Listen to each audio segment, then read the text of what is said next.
23/12/2023 శనివారం వైకుంఠ ఏకాదశి. కథ ఏమిటో తెలుసా?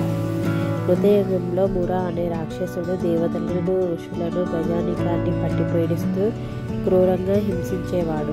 ముర అకృత్యాలను భరించలేని దేవతలు శ్రీహరికి తమ గోడు చెప్పుకున్నారు. దీంతో మురాసురుడిని సంహరించడానికి శ్రీ మహావిష్ణువు బయలుదేరుతాడు.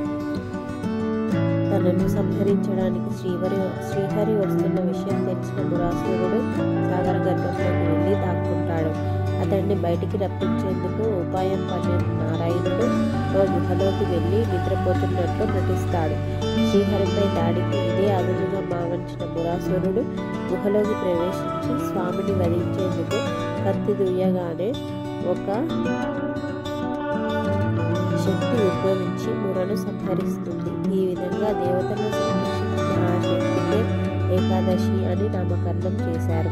వైష్ణవ ఆళ్వార్లుగా ప్రసిద్ధి చెందిన శ్రీ నల్మార్ వారు కూడా ముక్కోటి ఏకాదశి నాడే శివత్వం చెందాడని ఒక విశేషంగా చెప్పుకుంటారు.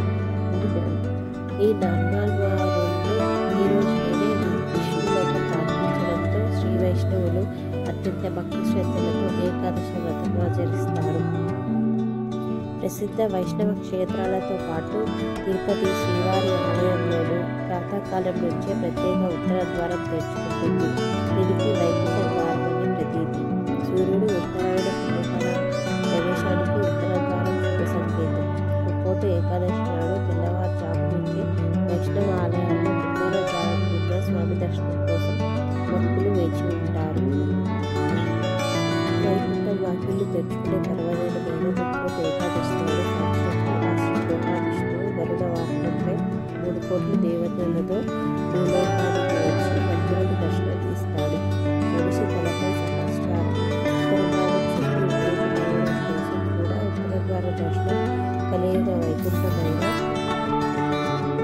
తిరుమలలో కూడా ఈనాడు శ్రీవారి గర్భాలయాన్ని ఆడుకుని ద్వారా భక్తులు నడిచే భాగ్యం లభిస్తుంది.